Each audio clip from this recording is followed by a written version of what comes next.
आवाज कुणाचा? भावी शिक्षकांचा. आवाज कुणाचा? भावी शिक्षकांचा.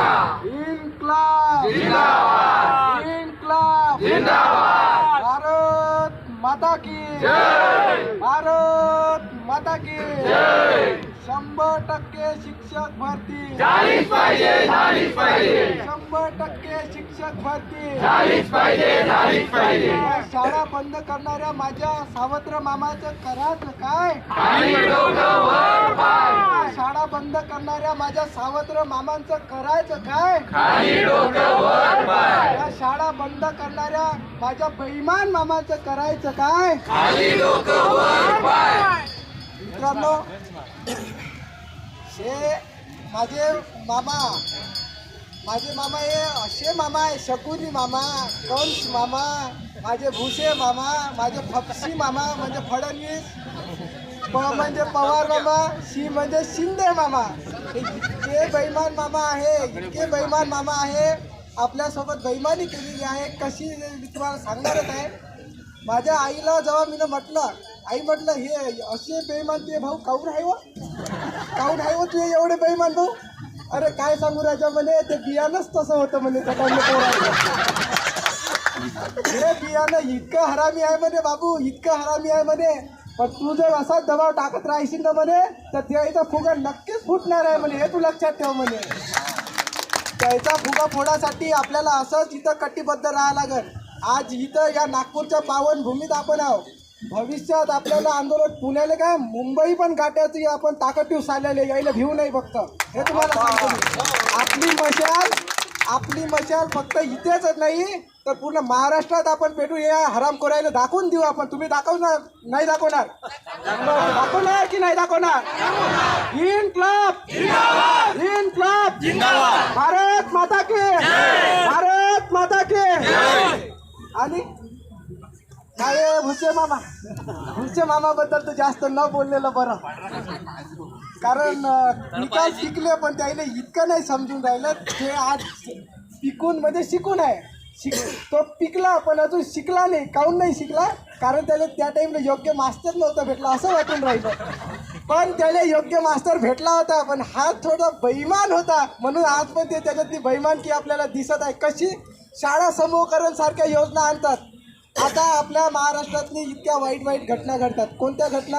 तर बाबा रे, आपल्या इथं बिबट्याचं भेव आहे, आपल्या इथं वाघाचं भेव आहे, आपल्या इथं काही माणसाच्या भेसमध्ये असणाऱ्या कुत्र्यांचं पण भेव आहे. हे तुम्ही लक्षात घ्या.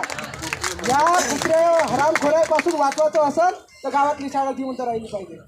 गावातली शाळा जर का जिवंत राहिली तर काय होते? गावातली चांगलं शिक्षण येते, त्या गावाला शोभा येते. आता गावातल्या शाळा कुठं आहे? मेन चौकावर शाळा आहे, सगळ्याला मान्य आहे. मेन चौकार आहे की नाही आहे? तर ते शाळा जर का बंद झाली तर हे कोणाच्या मस्तकी मारणार आहे हे आपण जर सांगितलं तर आपल्यावर पण UAPA लावणार. हे इतके हरामी लोक आहेत, म्हणून त्याचं नाव न सांगितलेलं बरं. आणि नंतर सांगतो, शाळा बंद होऊ देऊ नका. शाळा बंद झालं तर आपलं भविष्य डबल अंधकरणातच जाणार आहे.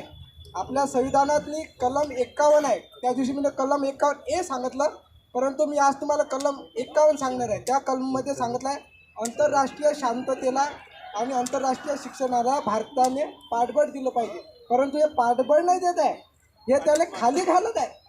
हे खाली घालत असल्या कारणाने आपल्या देशातली परिस्थिती वाईट होऊन राहिली आहे. काल इथं आपण इतक्या मोठ्या प्रमाणातली, परवा आपण इथं इतक्या मोठ्या प्रमाणातली बाया पाहिल्या. त्या बाया एक होऊ शकल्या. काहून होऊ शकल्या? कारण त्याला माहीत आहे ते आपल्या हक्कासाठी लढणार होत्या म्हणून ते एक झाल्या. हे तुम्ही समजून घ्या.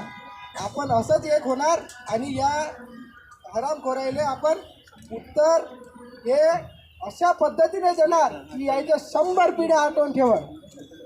किती पिढ्या आठवण ठेवण? तर 100 पिढ्या आठवण ठेवण. म्हणून म्हणतो, जागे व्हा. आज जर का तुम्ही जागे झाले नाही तर आपल्यावर वाईट दिवस येणं चालू झाले आहे. 14 पासून तर लयच आपल्या देशाला ग्रहण लागलं बा असं मी मानतो. परंतु या ग्रहणाला आपण एक गोष्ट लक्षात ठेवा, जेव्हा पौर्णिमा येत असते, पौर्णिमा कशी येत असते हे लक्षात ठेवा, आणि अमावस्या कशी येत असते हे पण लक्षात ठेवा. जेव्हा पौर्णिमा याची असते ना तर हळूहळू चंद्र हा चांगला दिसते आणि जर अमावस्या जर काय येणं चालू झालं, यायची पौर्णिमा खतम झाली, आता यायच्यावर अमावस्या येणार आहे, हे समजून घ्या तुम्ही. असं यायच्यावर वाईट दिवस येणार आहे, हे जर असंच यायचं चालू राहिलं तर. म्हणून म्हणतो आपण पण जागे व्हा, आपल्या जिल्हा परिषदच्या शाळा वाचवा. आपल्याकडे आता सेमी इंग्लिश चालू झालेलं आहे, चांगल्या पद्धतीनं शिकवा आणि आपल्या गावातली शाळा मरू देऊ नका. ते जर का एकदा झोपली तर पुन्हा उठणार नाही. म्हणून म्हणतो शाळा वाचवा, शाळा वाचेल तर देश वाचेल, शाळा वाचेल तर देश वाचेल, शाळा वाचेल तर देश वाचेल, शाळा वाचेल तर देश वाचेल. भारत माता की भारत माता की इन्क्लाब जिंदाबाद, इन्क्लाब जिंदाबाद. 100% शिक्षक भरती, झालीच पाहिजे, झालीच पाहिजे, 100% शिक्षक भरती. झालीच पाहिजे, झालीच पाहिजे. आणि एक गोष्ट, आपण इथं 6 दिवसापासून आंदोलन करू राहिलो, पण तुम्हाला एक गोष्ट इथं समजली असेल, बाकीच्या आंदोलनाच्या बद्दल मी नाही बोलत.